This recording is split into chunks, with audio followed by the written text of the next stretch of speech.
Muy buenos días, estimados y respetados participantes. Feliz año 2022. Bienvenidos de vuelta a este curso sobre el régimen especial para la reorganización conciliada, que ha sido convocado en conjunto por la Universidad Tecnológica OTEIMA y Servicios Académicos de Panamá, a quien le agradecemos por habernos escogido para actuar como coordinador académico del mismo y también como expositor del segundo módulo, que es el que vamos a abordar ahora. Para darles una reseña de quien les habla, pues ahí podemos ver una foto de este viejito que estudió una maestría en Ciencias Políticas en el IFEDEC en Caracas en 1979, mientras realizaba sus estudios de abogado en la Universidad de Panamá, donde me gradué en 1985. Obtuve el título de especialista en Derecho Mercantil mientras hacía estudios de maestría en esa misma rama del derecho en Caracas en 1992. Durante todo ese tiempo, entre 1976 y 1992, hasta fechas muy recientes, de los años 2000, 2008, 2014, he sido formado como formador de formadores en el Instituto Panameño de Estudios Comunitarios, que es parte del Instituto Centroamericano de Estudios Políticos, IPEC en Panamá, el INSEP en Guatemala.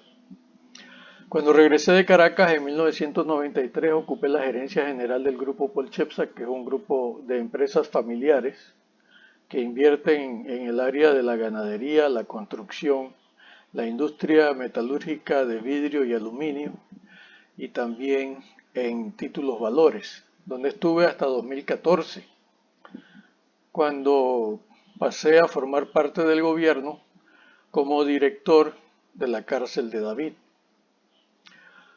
Mientras tanto, fui actuando como docente en la Universidad Latina, luego en la UNACHI, la UDI, ISAE, y por último en OTEIMA, donde me encuentro actualmente como profesor, especializado en el área mercantil, pero con asignaciones en el área del derecho administrativo y también en la filosofía del derecho. Desde 1996, ya formando parte de la Cámara de Comercio, Industrias y Agricultura de Chiriquí, fui designado varias veces por el sector empleador como miembro de las juntas de conciliación y decisión, y allí aprendí lo que es toda la tarea correspondiente a resolver conflictos laborales desde el punto de vista de un mediador o un conciliador. Pero ya en 1998 empecé como miembro de la Corte Arbitral del Instituto Internacional de Negociación, Mediación y Arbitraje, del cual me hice presidente desde el año 2007 y hasta la fecha. Para esa época, en 1999, actué como secretario del segundo eje temático del primer Congreso Mundial de Arbitraje, que se hizo en Panamá. Otros estudios que he tenido: tengo un título de diplomado en Administración Ecoeficiente en la Escuela de Negocios de América Latina, INCAE, en 2001. También he actuado como árbitro en tribunales arbitrales del Mitradel, varios desde 2001 hasta 2014. He sido 3 veces presidente de la Cámara de Comercio y una vez de la Federación Nacional de Cámaras de Comercio. Actualmente asesor vitalicio y coordinador de la Junta de Asesores. También fue director del Centro Penitenciario de Chiriquí desde el 2014 hasta el 2017, de donde pasé a ser coordinador de ocupación del nuevo centro penitenciario, que luego de resolver su problema de suministro de agua, fui enviado como director regional del IDAN, en donde estuve desde el 2018 hasta el 2019. Y por último, trabajé como coordinador administrativo de cuentas de Vagatrac desde el 2019 hasta inicio de 2021, donde reforcé más mis conocimientos en materia de contratación pública, que es una de las materias de que trata esta temática que vamos a resolver hoy. Como les dije, en el plan de estudios entramos en el módulo número 2, que es la reorganización conciliada en Panamá. Ya ustedes vieron con mi colega, a la expositora anterior, los fundamentos, los antecedentes de la reorganización conciliada que aquí aparecen en el contenido. En este caso,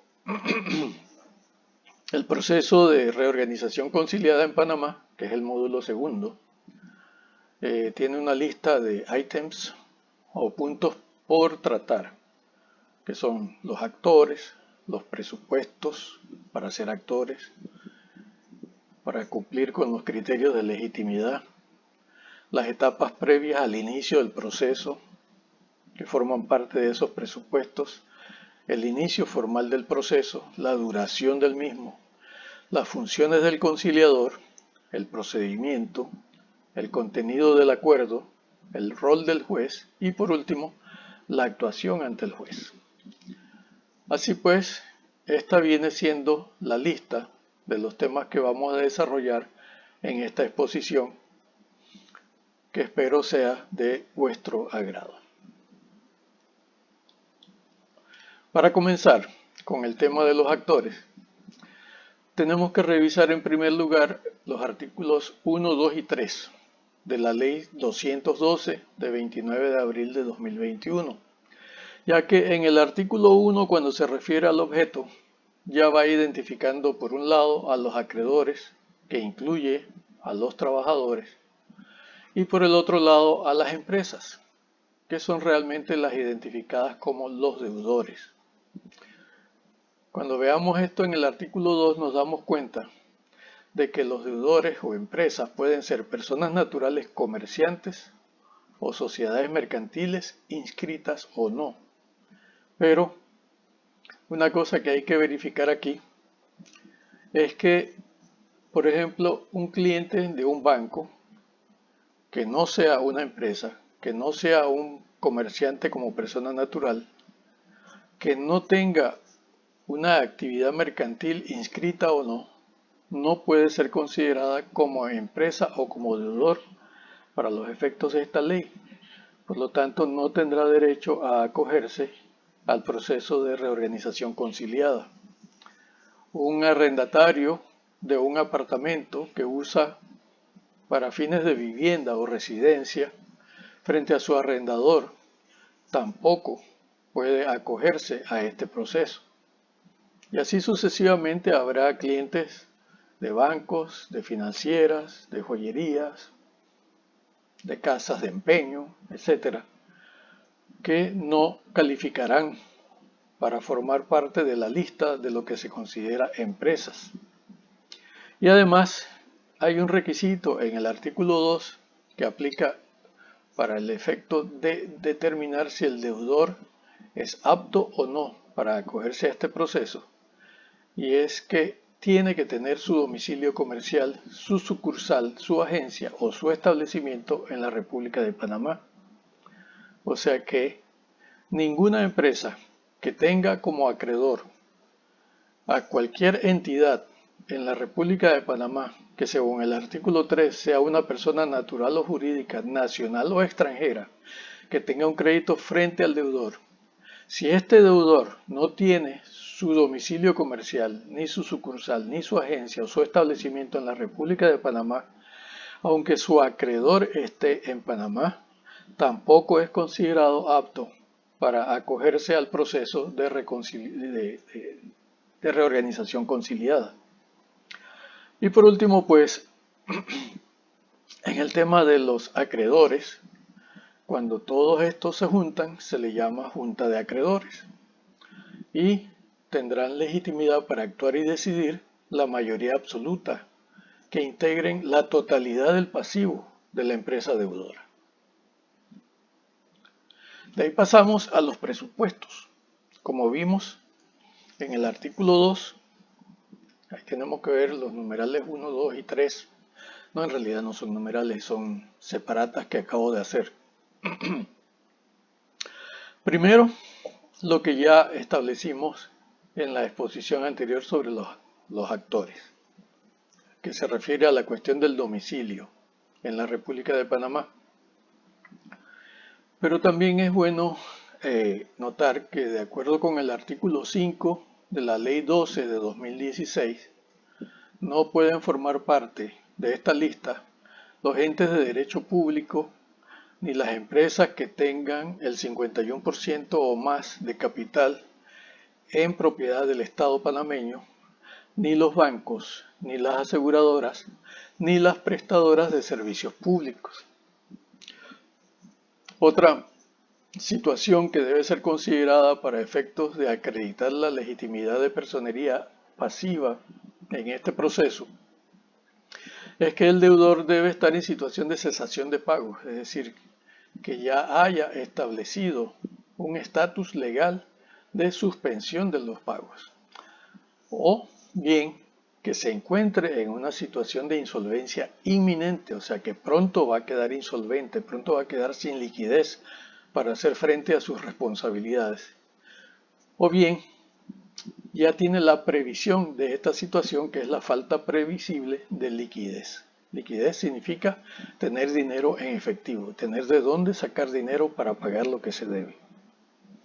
Además de eso, debe tener por lo menos 24 meses de operación continua, lo que se demuestra con el aviso de operación. Y por último, tiene que presentar el aviso de intención, que según esta ley pues tiene un plazo máximo de 2 años desde que ésta se promulgó para hacer esa presentación. Lo que ahora está un poco más complicado porque se acaba de decretar el levantamiento del estado de emergencia. Y esta ley hace muchas referencias al estado de emergencia. De ahí pasamos a las etapas previas al inicio del proceso. Según la ley en el artículo 10, hay varias etapas. La primera etapa es que se debe reunir el deudor, se debe reunir con sus principales acreedores para designar a un conciliador de común acuerdo. Entonces, mientras no haya un conciliador, no se hace nada más. Una vez que haya un conciliador elegido por todas las partes, entonces se formaliza su deseo de acogerse al proceso de reorganización conciliada, presentando al conciliador así elegido o así escogido su solicitud. Y esta solicitud además debe cumplir con una serie de requisitos. En primer lugar, si es una persona jurídica, debe presentar copia autenticada del acta en la que conste la resolución para acogerse al proceso. Si es persona natural, es un comerciante no inscrito o es una sociedad mercantil no registrada, como puede pasar con las asociaciones o sociedades accidentales, puede pasar con ciertos consorcios que no se inscriben y cosas de esa naturaleza, pues en esos casos no se requiere la presentación del acta. Pero además de eso, junto con su solicitud debe, o dentro de la solicitud, el escrito de solicitud, debe contener una exposición o una explicación de los motivos que lo llevan a acogerse o a necesitar acogerse al proceso de reorganización conciliada, que es toda la historia de todo lo que le ha pasado o de lo que le está pasando, por razón de su estado de insolvencia o de iliquidez. Y por último, debe presentar sus estados financieros auditados. Esto es un elemento común que hay con la Ley 12 de 2016. Si no tiene estados financieros auditados, entonces debe presentar 2 declaraciones y un dictamen. Detalles que verán ustedes en la misma ley 212, artículo 10, más los estados financieros interinos. Junto con la solicitud, tiene la opción de presentar de una vez una propuesta del plan de continuidad, que no es más que la serie de pasos que tiene planeado desarrollar o realizar para poder continuar subsistiendo, para poder continuar operando, pero en un estado que le permita hacer frente a sus obligaciones de una manera diferente a la que estaba pactada originalmente. De ahí pasamos a la fase 2 de esta etapa previa al inicio del proceso, en los artículos 11, 12 y 13. En el artículo 11 primero vemos el tema de la revisión de la solicitud. La revisión de la solicitud es una tarea que le corresponde al conciliador y él tiene un término legal de 5 días hábiles para validar los presupuestos que ya vimos en los artículos 2 y 10. Esto es a partir del momento en que recibe formalmente la solicitud de parte del deudor. Luego, en el artículo 12, vemos la obligación de publicar por 5 días consecutivos en medios masivos de comunicación escrita para que llegue a los acreedores e interesados, nacionales o extranjeros. Vemos aquí que se repite el concepto de que los acreedores sí pueden ser extranjeros, pero no los deudores, avisándoles que tienen 10 días para comparecer. ¿A dónde? Al juzgado de insolvencia o al juzgado de circuito correspondiente al domicilio del deudor, o bien al juzgado del primer distrito judicial de Panamá cuando no se indique el domicilio o cuando hay renuncia al domicilio, en cuyo caso esta actividad de remitir a todos los acreedores y a todos los interesados y a todos los jueces competentes la solicitud con el plan de continuidad es una actividad del conciliador. Las copias las recibe el juez del domicilio o el juez de circuito o el juez de insolvencia o el juez del primer distrito judicial, en cuyo caso, cuando es el primer distrito judicial de Panamá, entonces es porque el deudor renunció al domicilio en su solicitud. Luego de eso viene la convocatoria de los acreedores. ¿A qué? A una primera sesión o una primera reunión de conciliación. Y esto debe hacerlo tan pronto venza el término anterior. Dice la ley a la mayor brevedad posible, pero en el artículo 20 de la misma ley se indica o se dispone que todas las convocatorias a sesiones de conciliación deben hacerse con un mínimo de 3 días de anticipación. Y esta es una actividad que le corresponde al conciliador. Y esta convocatoria debe enviarla al deudor y a los acreedores. De ahí entonces pasamos al inicio formal del proceso. Según el artículo 8, con la sola presentación del aviso de intención, que se hace ante el juez de insolvencia o en su defecto al juez de circuito civil correspondiente, esta presentación del aviso de intención se comprueba mediante recibo, según lo dispone el artículo 9 de la Ley 212, que indica que este recibo se da de conformidad con lo que dispone el artículo 478 del Código Judicial. Ahora, ¿cómo se presenta el aviso de intención? Normalmente por escrito, pero si es posible y si hay registro de envío y entrega, entonces se puede hacer por vía electrónica.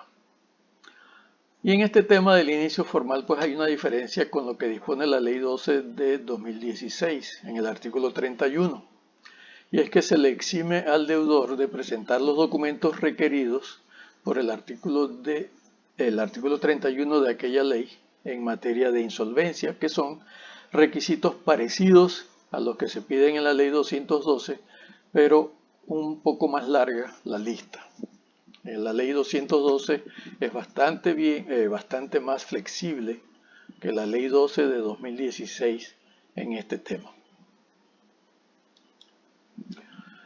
Contestamos ahora el punto de la duración del proceso. Aquí tenemos que analizar varios artículos. Primero el artículo 7, que dice que el proceso tendrá una duración no mayor a 6 meses. ¿A partir de cuándo? A partir de la fecha de publicación del aviso de intención, no a partir de la fecha de presentación. Y es precisamente cuando venza el término de los 10 días para comparecer, a partir de ese momento. En el artículo 5 de la ley hay una explicación que es como una definición de lo que significa el proceso de reorganización conciliada en Panamá. Y dice que es un mecanismo para llegar a un acuerdo dentro de un periodo de protección financiera concursal. Luego, vamos al artículo 23, donde se define que es un periodo de protección financiera concursal y qué efectos tiene. Y allí se establece una concesión a favor del deudor por un periodo máximo de 6 meses de protección, que dice la ley operará de pleno derecho y se contará a partir de la fecha de publicación del aviso de intención prevista en el artículo 12. ¿Qué pasa durante todo ese tiempo? Ni los trabajadores, ni los créditos del Estado, ni los créditos por los servicios públicos, aquí vemos que las prestadoras de servicios públicos pueden ser acreedores. La DGI puede ser acreedora, el Ministerio de Economía y Finanzas puede ser acreedor. Ni los demás créditos consignados en las leyes como créditos privilegiados, en este caso los créditos hipotecarios, los créditos prendarios, los créditos personales de absoluta cobertura, ninguno de ellos pueden iniciar procesos de ejecución. Entonces con esto queda claro, analizando primero lo que dispone el artículo 7 en concordancia con el artículo 5 y el artículo 23 y el artículo 12, que la duración del proceso no puede ser mayor a 6 meses contados a partir de la fecha de publicación del aviso de intención. Pasamos entonces al tema de las funciones del conciliador. Aquí pues en el artículo 13, el que hace o plantea todas las definiciones, se dispone que el conciliador actuará como facilitador. O sea que su primera función es ser un facilitador. ¿Para qué? Para que el deudor y sus acreedores puedan negociar y aprobar un acuerdo de conciliación. Un acuerdo de conciliación que los lleva al plan de continuidad. En el artículo 4 hay una referencia a los principios bajo los cuales se rige todo el proceso. Y estos son los del Decreto Ley 5 de 1999,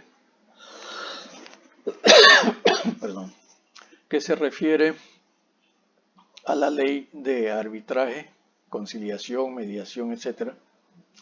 Y también al artículo 6 de la Ley 12 de 2016, que es la ley de insolvencia. En ambas leyes encontramos la referencia a esos principios bajo los cuales el conciliador debe conducir sus funciones. Y estos son el principio de autonomía de la voluntad, el de acceso, el de eficiencia, el de eficacia, privacidad, equidad, neutralidad, imparcialidad y celeridad en la justicia, en lo que corresponde al Decreto Ley 5 sobre arbitraje, mediación y conciliación, y los principios de universalidad, colectividad, igualdad o paridad y negociabilidad, según lo que corresponde a la Ley 12 de 2016. Estos principios están bien definidos en ambas leyes, razón por la cual los invito a su lectura. Otra de las funciones del conciliador es recibir del deudor la solicitud de inicio del proceso, o sea, el aviso de intención. En el artículo 11, la revisión de esa solicitud, que es la validación de los presupuestos, según los artículos 2 y 10. Luego tiene que ordenar la publicación, a la que se refiere el artículo 12, y remitir el aviso de intención junto con el plan de continuidad a todos los contactos señalados por el deudor en el aviso de intención. Luego que ordena la publicación, como ésta le corresponde al deudor, luego que el deudor realiza y logra la publicación a la que se refiere el artículo 12, entonces tiene que entregarle al conciliador las copias de las publicaciones. Entonces el conciliador tiene que recibir estas copias y las tiene que hacer llegar a los juzgados y a todos los contactos.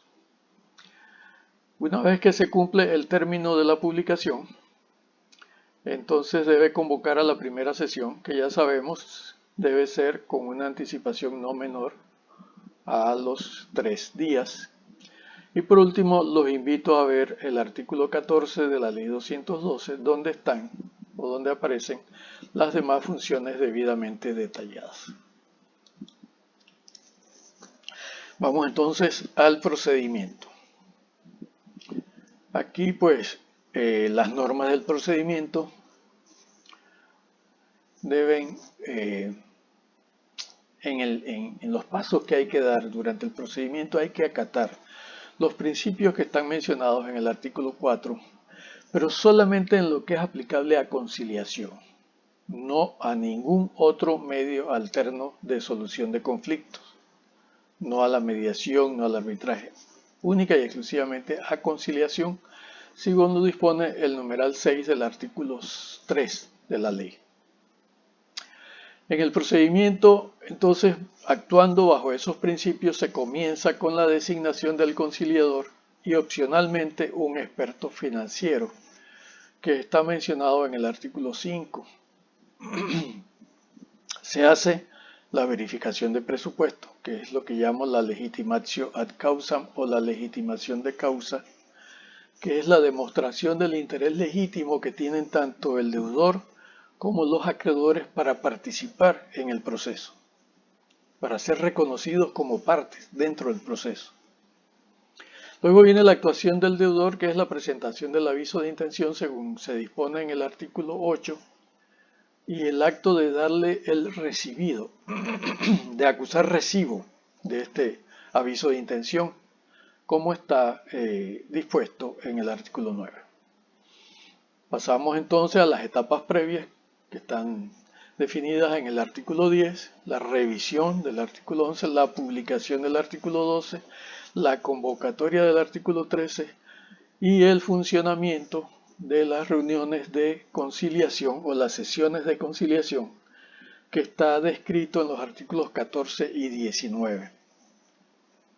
De ahí entonces, si el deudor no presentó un plan de continuidad, y como esto es opcional al momento de comenzar, y también es opcional tener un experto financiero, pues el artículo 18 de la ley, si no hay un plan de continuidad, entonces se convoca a un experto financiero o se contrata a un experto financiero para que elabore y proponga el plan de continuidad para la empresa. Y esto está regulado por el artículo 18 de la ley. En materia de notificaciones y medios electrónicos o uso de medios electrónicos, pues nos remitimos a lo que disponen los artículos 20 y 21 de la ley. En lo que concierne a medidas cautelares, nos vamos al artículo 23, y en lo que concierne a los trabajadores y su representación, nos vamos al artículo 26. Luego pasamos a la fase de ratificación del plan de continuidad. Este plan de continuidad se logra mediante acuerdo de conciliación y en el mismo se dispone su obligatoriedad y terminación, temas que son regulados por los artículos 27, 28 y 29 de la Ley 212. Para todos los efectos, en materia de procedimiento, se aplica supletoriamente la Ley 12 de 2016 y el Decreto Ley 5 de 1999. Así que cualquier vacío, cualquier laguna, cualquier duda que se suscite durante la realización del proceso, pues debe ser llenada primero por lo que digan estas dos leyes, sin recurrir ni a la Ley 38 de 2000 ni al Código Judicial.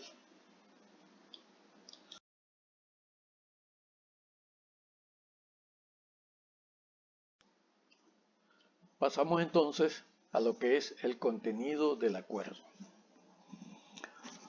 Aquí esto sí está bien detallado en el artículo 27 de la ley. En primer lugar, en el acuerdo debe poder distinguirse con claridad quiénes son las partes y quién es el conciliador. Como dijimos antes, las partes son el deudor, por un lado, y los acreedores, por otro lado, que actuando colectivamente serán identificados como la Junta de Acreedores. Y dentro de la Junta de Acreedores se incluye al representante de los trabajadores, quien actuará en interés de los derechos laborales de él mismo y de sus compañeros de trabajo. También en el acuerdo se debe dar una relación sucinta, o sea, como una especie de resumen de cuáles son los hechos y cuáles son las pretensiones que presentó en el curso del proceso de reorganización conciliada el deudor y cuáles fueron las respuestas dadas por los acreedores hasta que se llegó al acuerdo de conciliación. Por lo tanto, el acuerdo debe contener, por fin, los términos del mismo y en él se debe señalar de manera clara y precisa la aprobación del plan de continuidad. O sea que si el deudor al principio en su solicitud no presenta un plan de continuidad, pues de acuerdo con el artículo 27, debe darse un plan de continuidad. Si no es presentado por el deudor al principio, entonces debe lograrse el plan de continuidad mediante las sesiones de conciliación entre el deudor y los acreedores. El plan de continuidad viene siendo aquí como la pieza clave del acuerdo y en él se deben indicar las condiciones acordadas, las obligaciones a cargo de cada parte, el lugar, las condiciones y plazos para su cumplimiento. Y por último, obviamente, sin las firmas de las partes y el conciliador, no hay un acuerdo válido. En todo esto, ¿cuál es el rol del juez? Bueno, en primer lugar, tiene que validar la legitimación, según el artículo 6 del deudor, los acreedores y el representante de los trabajadores, según el artículo 26. También tiene que recibir la presentación del aviso de intención, y esto está previsto en los artículos 8, 11 y 12, y debe acusar recibo del aviso de intención, como está previsto en el artículo 9, en concordancia con el artículo 478 del Código Judicial. Debe recibir las copias de las publicaciones, como está previsto en el artículo 12. Debe admitir la comparecencia de los acreedores y los interesados debido al acto de convocatoria que se da de acuerdo a los artículos 12 y 13. También tiene que validar la idoneidad del conciliador y del experto financiero, porque los requisitos de estos dos están en los artículos 15 y 17 de la ley, y no es al conciliador a quien le toca validar si el experto financiero es idóneo o no, ni es el experto financiero a quien le toca validar si el conciliador es idóneo o no. Es el juez el que puede interpretar la ley y por lo tanto aplicarla y darle validez a los actos que se subsumen dentro de los presupuestos jurídicos planteados por la propia ley. El juez también tiene que verificar que el plan de continuidad respete los derechos de los acreedores y los privilegios según lo dispone el Código Civil. Esto está previsto en el artículo 18. Debe decretar la suspensión de otros procesos, el reinicio y continuación de algunos y decidir sobre las excepciones, las medidas cautelares, los términos de prescripción y la ejecución de fianzas. Todo esto está desarrollado en los artículos 22 y 23 de la ley. Luego tiene que ratificar el acuerdo de conciliación para poner en ejecución el plan de continuidad y proseguir según lo indica la Ley 12 de 2016. En este caso les recomiendo la lectura de los artículos 69 y siguientes de esta otra ley.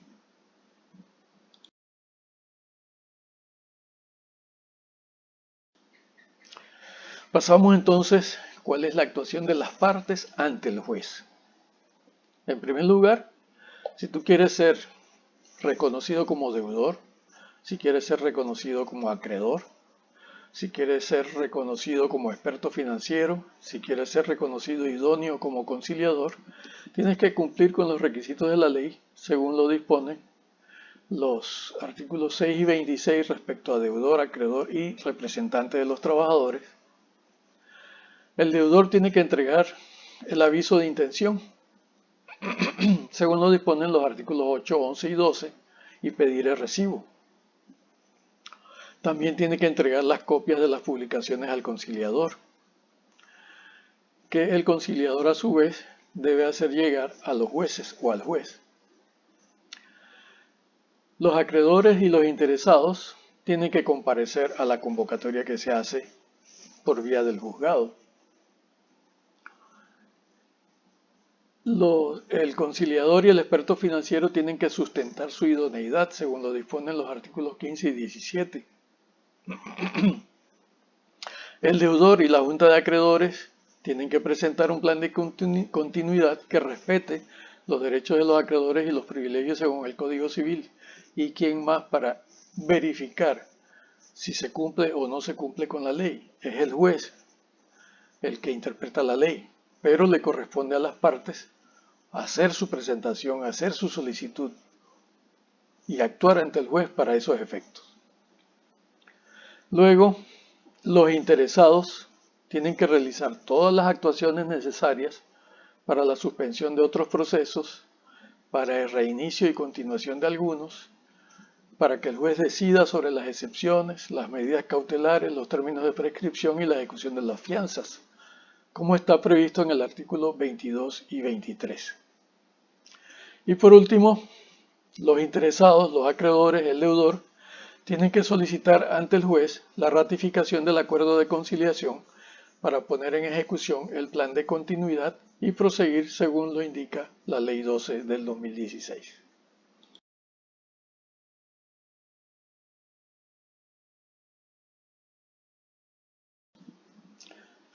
Terminada la primera parte de este módulo, pasamos entonces a la segunda parte, que se refiere al entorno económico y empresarial en pandemia frente a la reorganización conciliada.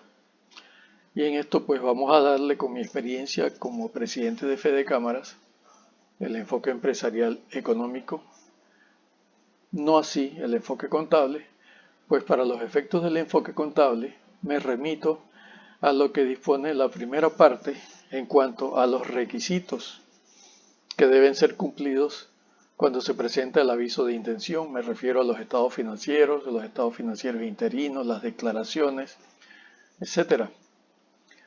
En ese punto, pues debemos tener en cuenta que con la última noticia de que se levanta el estado de emergencia, pues muchas normas que se habían dictado teniendo como fundamento la existencia del estado de emergencia, ahora nos obligan a todos a hacer ajustes que nos llevan a mucho trabajo de contabilidad. Veamos. Primero me refiero a un trabajo que hizo la USMA, un grupo de la USMA que hizo un excelente trabajo, sobre el tema del cierre de empresas y la tasa de desempleo en los jóvenes. Ahí abajo en la filmina pueden ver el ISSN, que es el identificador de la obra, para efectos de respeto a los derechos de autor de este grupo. Y en cuanto a los efectos, primero vemos que la pandemia impactó la economía del país, ocasionó el cierre de múltiples empresas. La tasa de desempleo se elevó de un 7 a un 25% en un periodo de 6 meses durante el 2020. ¿Cómo comenzó oficialmente? Porque sabemos que en noviembre del año 2019 se presentaron los primeros casos en China y luego se fue extendiendo por el mundo, hasta que el 30 de enero del 2020 la OMS declaró una emergencia que luego, el 11 de marzo de 2020, la convirtió oficialmente en una pandemia. ¿Por qué? Porque había un número de casos que crecía en extremo y las afectaciones e impactos alrededor del mundo, según el Banco Mundial, desde esa fecha, 436 millones de empresas interrumpieron sus actividades. Estos son datos de la Comisión Económica para América Latina y la Organización Internacional del Trabajo del año 2020.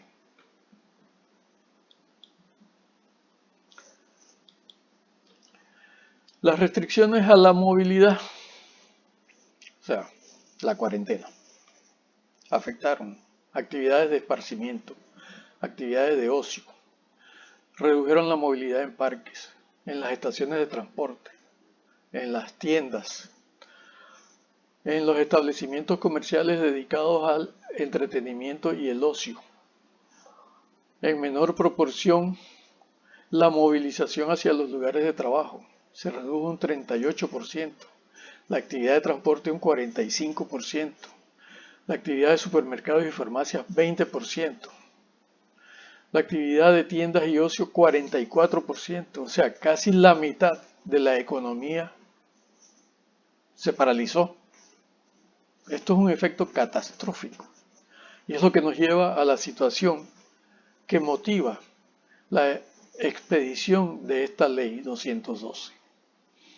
Los sectores que con mayor probabilidad van ustedes como conciliadores especializados en reorganización conciliada en el futuro, a partir del momento en que obtengan su certificación, van a ser estos sectores que acabo de mencionar, además de la industria, las comunicaciones y la agricultura, aunque escasamente en la agricultura porque la producción de alimentos continuó con o sin cuarentena, porque era un sector esencial para la vida humana.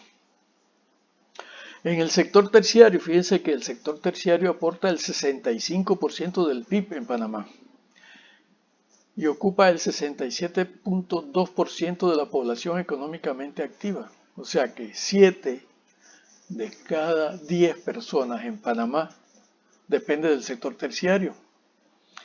Y en este sector los segmentos económicos más afectados fueron comercio, turismo, servicios de alimentos, transporte y servicios en general, por lo que su aporte al Producto Interno Bruto se reduciría más del 50% según datos de la Comisión Económica de América Latina del año 2020. Estos son los sectores que nos tocará atender como conciliadores certificados. Llegamos a mayo del 2020 y vemos la suspensión de los efectos de la suspensión de los contratos y los cierres de empresas. Aquí vemos que 871.000 personas están empleadas en 7 sectores económicos que representan más de la mitad de los asalariados en el país, de los cuales se suspendieron 213.390 contratos y se paralizaron 13.136 empresas del sector privado. De modo que, en términos porcentuales, la suspensión de los contratos se registró mayormente en las actividades conocidas como otros servicios, que es 19,6%, que aglutinan las pequeñas y medianas empresas, son las mayores víctimas de la pandemia. El resto de los porcentajes están distribuidos en otros tipos de empresas, y otros tipos de actividades, pero son una lista muy larga para detallar aquí y tienen una importancia relativa del 2 al 4% cada una. Es interesante el dato aquí, que casi un 44% de las empresas suspendieron los contratos, casi la mitad de las empresas de todo el país. Un 56.1% no consideró no suspender los contratos. Eso es lo que ha mantenido viva la economía. Se registraron 225.456 personas desocupadas. Se suspendieron 284.209 contratos de trabajo. 20.309 empresas cambiaron la jornada laboral. Estos son datos del Mitradel del 2021. El trabajo que hizo el equipo de la USMA hizo una encuesta. De acuerdo con esa encuesta, 1 de cada 5, o sea, más del 20% de los encuestados, mientras estaban laborando, recibieron la notificación de que la empresa estaba próxima al cierre. Eso nos indica que 1 de cada 5 empresas cerró, o por lo menos avisó que iba a cerrar. Un comunicado de AP de esa fecha dijo que si la actividad económica continúa con esta tendencia, al cierre de 2020 la economía estará ante un inminente descalabro, con la pérdida de entre 250.000 y 300.000 empleos. Y un estudio que hizo Deloitte, la firma de auditores, dijo que los desafíos que están enfrentando las compañías que están causando la mayor disrupción incluyen equipos de trabajo en cuarentena, fallas en las cadenas de suministro, inventarios perdidos o agotados y caídas repentinas en la demanda de productos y servicios. ¿Se acuerdan cuando les dije que con el aviso de intención el deudor tiene que dar una explicación de motivos? Bueno, aquí están. Estos son los motivos más probables que se vayan a presentar en todos aquellos casos en que alguien se acoja a la reorganización conciliada, de acuerdo con la ley 202. ¿Qué decía Deloitte? Que esta situación podría poner una presión inesperada en el capital de trabajo. En efecto, eso fue lo que sucedió. Las empresas se quedaron sin capital de trabajo y se quedaron sin liquidez, lo que fue debidamente prevista por este estudio. El Banco Mundial también publicó un panorama general sobre Panamá, diciendo que el Producto Interno Bruto bajó durante el 2020 en 17,9%. Y según ellos, para esa fecha, que es más o menos abril del 2020, que se esperaba un repunte al 9,9% en el año 2021 que acaba de terminar, y de 7,5% en el 2022. El Banco Mundial también hizo unas referencias sobre en los efectos de la pandemia en Panamá, refiriéndose a Panamá como uno de los que sufrió de manera más grave en América Latina y el Caribe los efectos de los brotes de la COVID-19. En el mercado laboral redujo el ingreso laboral promedio en un 18% y estimó que la pobreza podría haber alcanzado 18,8%. El Producto Interno Bruto se contrajo en 17,9%. El déficit fiscal, que no debe ser de más del 2%, se amplió hasta el 10,3%, o sea, 5 veces más de lo que se debe en una sana economía. Y que esta expansión fiscal se financió principalmente con deuda. La deuda pública total saltó de 31.000 millones a 36,9 mil millones, o sea, del 46% a prácticamente el 70% del Producto Interno Bruto. Eso nos coloca en una situación muy delicada desde el punto de vista financiero. También indicó que la inversión extranjera directa cayó del 5,5% al 3,2%, o sea, casi la mitad. El Programa de las Naciones Unidas para el Desarrollo también hizo un análisis socioeconómico del impacto del COVID-19 en Panamá y indicó que los países que se vieron obligados a recurrir a la aplicación de cuarentenas afectan al 81% de la fuerza laboral del mundo, o sea, 8 de cada 10 personas.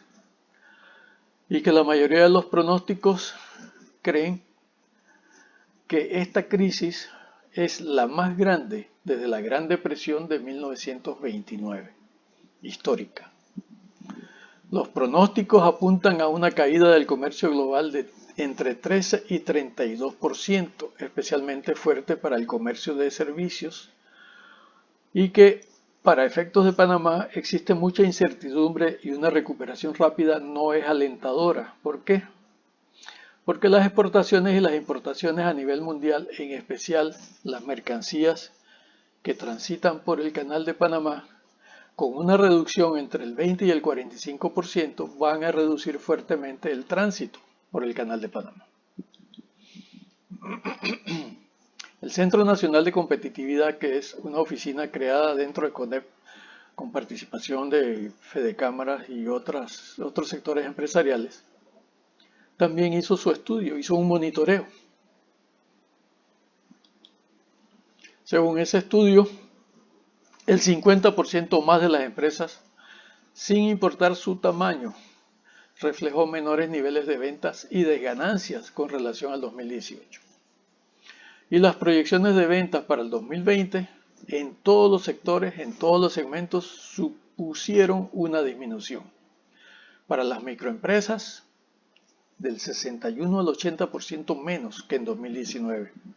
Para las pequeñas y medianas, 41 a 60% menos. Y para las grandes, 21 a 40% menos. Y cuanto menor es el tamaño de la empresa, menos capacidad de resistencia tiene. Así, las que contaban con recursos propios para mantenerse solventes durante un mes o menos son el 64% de las micro, el 47% de las pequeñas, el 30% de las medianas y el 20% de las grandes. O sea que resistirían por 3 meses o más meses solamente el 16% de las micro, el 24% de las pequeñas y el 36% de las medianas y el 60% de las grandes. ¿Cómo vemos esto del cierre de las empresas a través del registro de sociedades? Fíjense que en junio de 2019 se dio un indicador de que la inscripción de sociedades anónimas iba a la baja. Se hablaba de un 8% menos que las reportadas en el primer cuatrimestre del 2018. Sin embargo, el 14 de noviembre del 2019 se apunta una leve recuperación del 3%. Pero ¿qué pasó cuando comenzó la pandemia? Justamente en noviembre de 2019, 6 meses después o 7 meses después, el 3 de junio del 2020, se dice que en los primeros 4 meses del 2020, o sea, de enero a abril, hubo una pérdida del 28% de inscripción de sociedades anónimas, una baja en el porcentaje de inscripción. En ese mismo mes del 2020 ya las asociaciones y gremios empresariales empiezan a buscar soluciones y hablan de una reactivación efectiva para mitigar la crisis. En este caso plantean la apertura integral por regiones y no por bloques. Ya los efectos de la cuarentena se habían sentido por más de 6 meses. La reactivación de la construcción era uno de los estimados para reactivar la economía y el establecimiento de un plan de asistencia financiera de emergencia que justamente corresponde a lo que se pretende con esta ley 212. En la Estrella de Panamá, para el 17 de junio, se pronosticaba que más de 40.000 empresas no iban a poder sobrevivir a la pandemia. Esto de acuerdo con la Unión Nacional de Pequeñas y Medianas Empresas. En su mayoría empresas familiares, según una encuesta de ese momento. En la prensa, para el 2 de julio, días después, se menciona que 2.7 millones de empresas en el mundo iban a cerrar por pandemia. Eso nos incluye a nosotros. Y siguiendo con el registro de sociedades, el 7 de julio ya hablábamos de 36% menos entre enero y mayo del año 2020.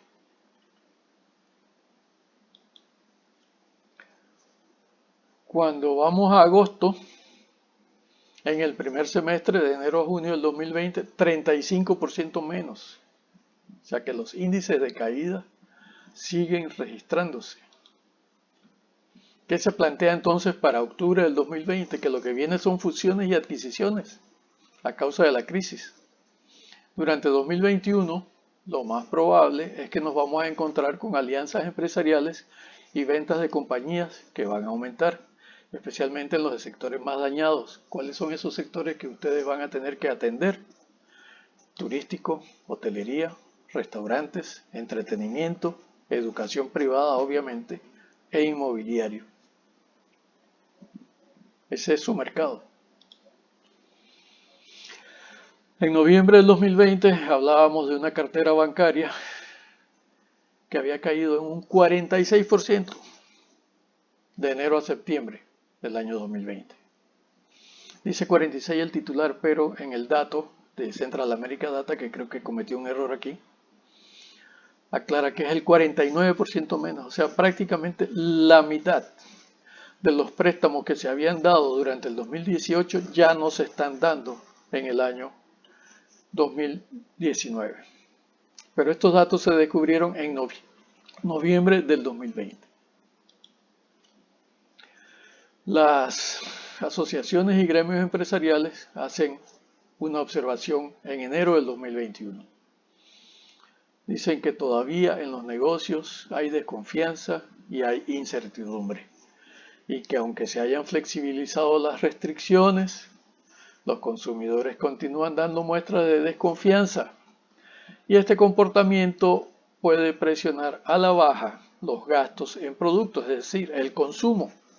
Los gastos en productos y servicios considerados como discrecionales, lo que afecta a todas las empresas que dan esos productos o esos servicios.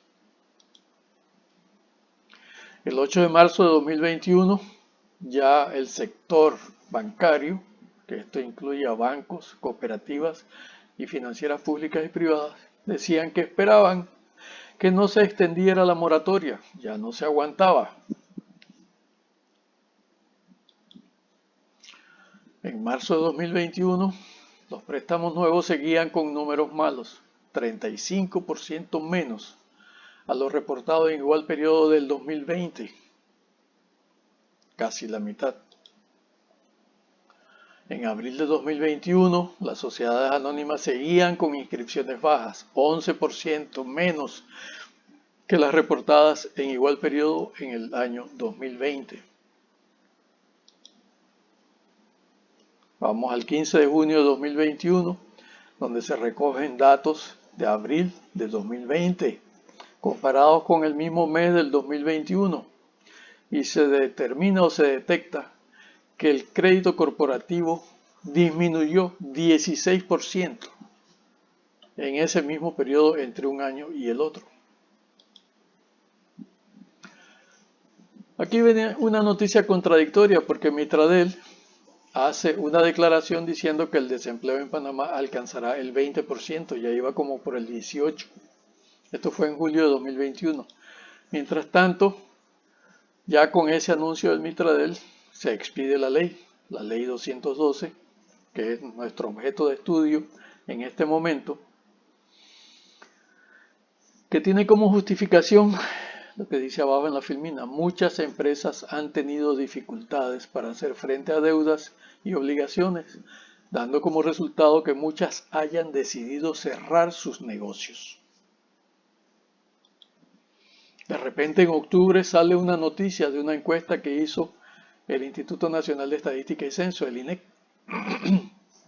anunciando que el desempleo había bajado a junio del 2020 14.5%, perdón, a junio de 2021, 14.5%, frente al 18.5% que había registrado en el 2020, que fue la tasa más alta en 20 años.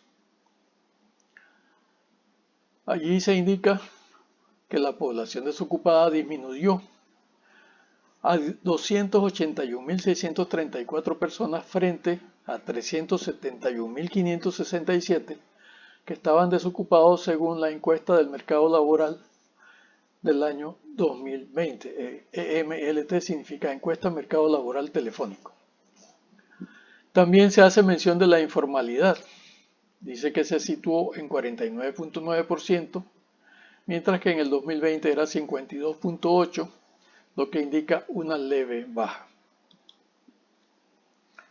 Se ratifican en esta misma información el capital financiero, la estrella de Panamá, etcétera, con las mismas cifras.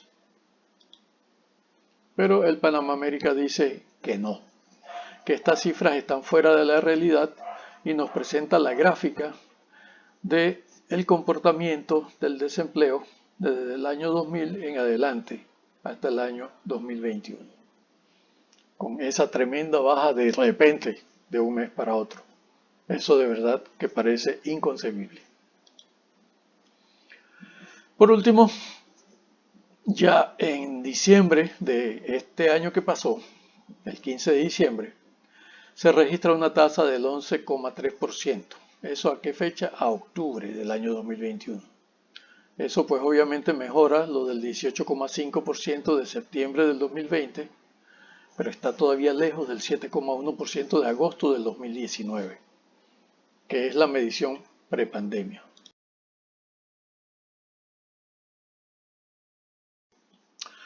Y en cuanto a la tasa de informalidad, pues la sitúan en 47,6, mostrando un leve aumento de 2,7 puntos respecto al 2019, de acuerdo con la encuesta. Y también esto hace mención de que la tasa de desempleo a octubre pasado había registrado una disminución de 7,2 y 3,2 puntos porcentuales en relación con las encuestas realizadas en septiembre, que fue de 2020, que fue de 18,5, y de junio de 2021, que fue 14,5. Las perspectivas, según una encuesta realizada por la Estrella de Panamá, indica que las listas grises, esto es la posición de Panamá en el mercado financiero internacional o frente a las instituciones financieras internacionales, y el desempleo son los peligros que afronta la economía de Panamá. Ya últimamente, finalizando el año 2021, tenemos nuevas noticias que son un tanto preocupantes. Más de 2.000 vuelos anulados en el mundo ante la expansión de Omicron. Más de 7.000 vuelos cancelados este fin de semana. Esto fue el 26 de diciembre, mientras Omicron se propaga por el mundo. Y por último, ya el 30 de diciembre, la gran noticia. El Consejo de Gabinete levanta estado de emergencia decretado por la pandemia. ¿Esto para qué? Para los efectos de la contratación pública, fundamentalmente por el tema de la adquisición de bienes, servicios u obras, decretados mediante la resolución de gabinete del 11 de marzo de 2020. Pero aquí el tema no termina ahí, porque cuando se levanta el estado de emergencia, se le dice a todas las empresas de este país que han hecho ajustes basados en normas que tienen como fundamento la existencia del estado de emergencia, que ya el estado de emergencia cesó. O sea, hagan todos los ajustes en reversa, nuevamente, como si estuviéramos en una situación normal. Y esa situación normal, frente a las presiones de falta de liquidez y de pérdidas en capital de trabajo, nos pueden llevar a una crisis agravada que va a resultar en la necesidad de que estas empresas se acojan al proceso de reorganización conciliada. Ya para terminar, les doy las gracias. Los invito a ver nuestra página web, Instituto Internacional de Negociación, Mediación y Arbitraje.org, en donde están los links que les permitirán conocernos a todos nosotros. Estamos para servirles. Muchas gracias por su atención. Que tengan una feliz semana. Nos vamos a seguir viendo a través de Google Classroom, que es la vía de comunicación entre ustedes y este servidor, con la asistencia y la ayuda del profesor Francisco Martínez, quien nos asiste en este proceso. Hasta el próximo sábado durante toda esta semana. Muchas gracias nuevamente y nos vemos pronto, si Dios así lo permite, durante la semana. Que tengan una feliz semana.